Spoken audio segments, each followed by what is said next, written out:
When I first heard of the term manifestation, I didn't realize that it was such a loaded word. There's actually a lot of depth to the word manifestation, although we are manifesting every single day of our lives, and we have been from the moment we were born. Think about it. Babies, when they're hungry, what do? They cry. What does that indicate to a parent or a guardian? Baby could be hungry. So what should I do? Feed the baby. Baby gets food. Baby satisfied. Desire fulfilled. We've been manifesting from the day that we were born. And so without actually needing to understand the concept of manifestation, because it is a law by principle of the universe that we are natural creators and manifestors. We have the natural ability to manifest anything that we want and desire, including things that we don't want and don't desire. Nowadays, it seems like everybody's talking about manifestation, manifest this, manifest that. We have all of these techniques and methods that's supposed to help us to become masterful manifestors. But have you been trying all of these methods and techniques and things are just not happening for you? Well, that was me as well. And I had to learn these 3 things that was helpful for me understanding why my manifestations were not being fulfilled. And as soon as I started to apply these principles, things started to happen for me. So the first reason that manifestations are not happening for you is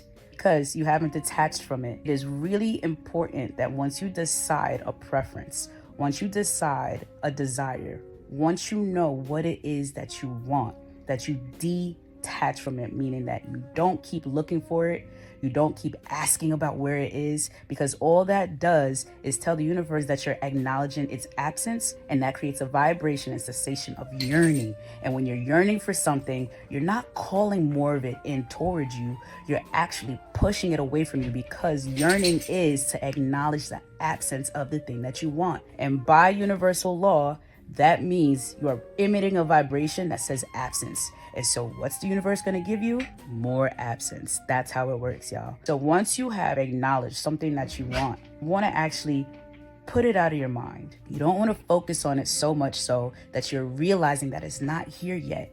A really important principle of manifestation is trust.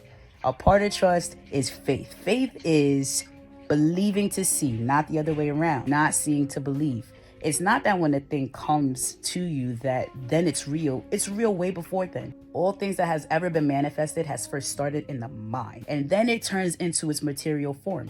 And so you do not need to see it first in its material form to then believe that it exists. No, you have to trust that you already put your manifestations and your desires and wishes out into the world, and that it's on its way to you. So all you need to do is chill. So if you could chill, you detach from the very thing that you're acknowledging that you don't have yet so that it can come to you. Number 2, the second reason why your manifestation has not come to you yet is you don't truly believe that you can have it. Have you ever tried writing down an affirmation like, I am a millionaire, I am a millionaire, I am a millionaire, 100 times on a page, and you're still not a millionaire? Well, do you believe that you are one? We already just discussed.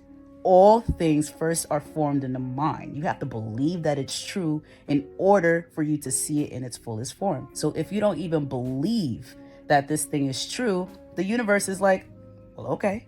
So it's not going to come to you. Now, faking it till you make it is one thing. It definitely has its place in the world, but not when it comes to intentional manifestation. When it comes to intentional manifestation, it's very important that you feel it deep inside.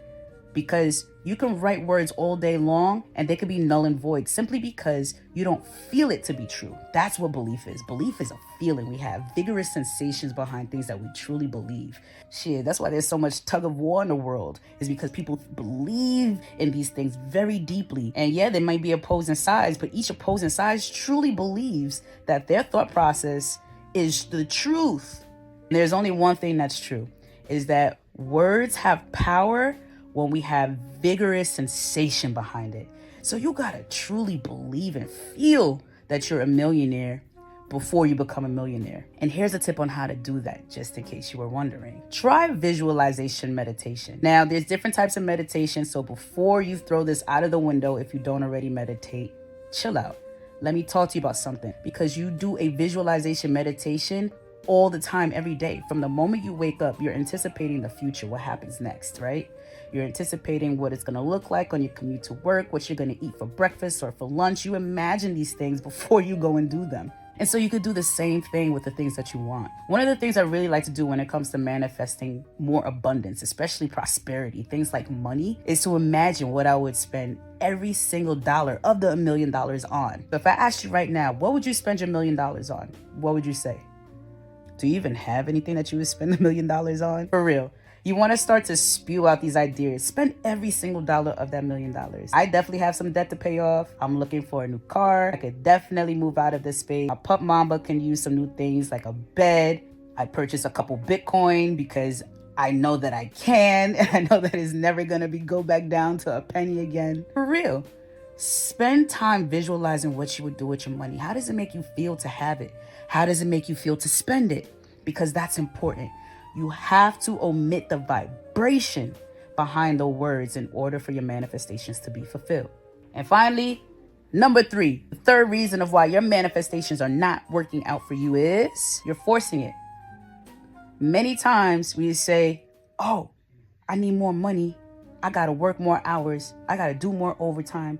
I got to get a second, third, fourth job in order for me to become rich. Newsflash, getting more jobs doesn't make you any richer, especially if you're looking to be wealthy. The thing that we want money for most of the time is so that we have more time to decide to do the things that we actually want to do, not work more for people. You can only get paid the value of the position that you're in at work. That's always going to be capped. If you decide to go for a management position, there's a salary. There's a limit to how much you can make in that position. If you decide to take on a second and a third job, well, now you're exchanging more of your time for money. So does it really work out for you if you don't even have time to spend the money on the things that you want to spend it on because you have to work? Not how it works. You don't want to force your manifestations into place.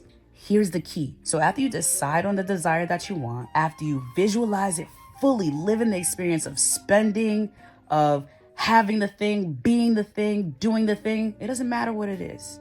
Then you're going to detach from it. You're going to let it go. Why? Because you know that it's on its way to you.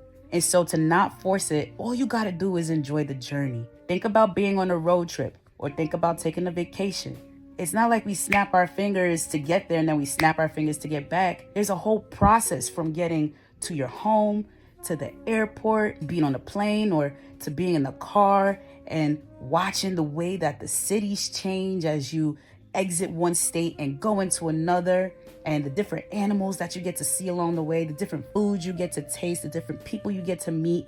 There's so many things along the journey for you to enjoy, to not jump just from wanting the thing to having the thing. There's no joy in that. If I say right now that I want to be in another space other than where I'm at right now and snap my fingers and be there, that there's joy in that journey. Now, if you ask me any other time, what is the one superpower that you wish you would have? I always say to teleport, because I think about what it's like waking up in the morning and having to commute to work in New York City. I would love to teleport from my home to my place of work. However, I'd miss out on a lot of things if I even did that. People that I meet, smell of the coffee or the sunrise, listening to my music and getting amped for my day. People that I bump into that I know. Man, there's so much joy on the journey on the way to work. I'd miss all of it if I would just teleport. Of course, it has its space. Of course, sometimes I would definitely utilize that option if I had it. But every single time, there's no joy in that journey. You have to enjoy the journey. Don't force it. So here's what's going to happen when you detach from your manifestation, the idea and the thought of it. You're going to go and you're going to find joy in the journey. And then guess what? Along that journey, you're going to be inspired to take action because there's steps in between. You got to take the next step, right? Even if you're going on a road trip, you have to gas up the car and make sure that the tank is full before you actually start to take a journey. That's the next step. You have to pack the car. You got to make sure you got your snacks. You got to make sure you got your playlist in order. There's so many steps in between getting from one space to the destination. And that's the key. Enjoy the journey. Detach. It's on its way to you. Stop worrying about it. Just trust the process. When you were a baby, you trusted that you were going to be taken care of. These are capabilities that we've had inside of us because we were born with them. You still have it. It's just society that started to shape and mold us to think that it's something different, and it's not. It's exactly what you knew all along. And so with that, tribe, letting go of your manifestation is the vibe. Or visualizing it fully when you think about it It should bring you joy, not stress. It's meant to bring you joy. Be intentional about the way that you're thinking about your manifestation. Don't force what doesn't feel right to you. It doesn't feel like inspired action. Take inspired action, knowing that this is the next step. Be certain. That's the leap of faith, because you got to have faith when it comes to manifesting. And with that, my tribe, let me know down in the comments if this is something that resonates with you. Which one of these things didn't you know, or did you know all three? Are you working on them? And are you going to start if you haven't already? I look forward to hearing from you and all the things that you're manifesting next.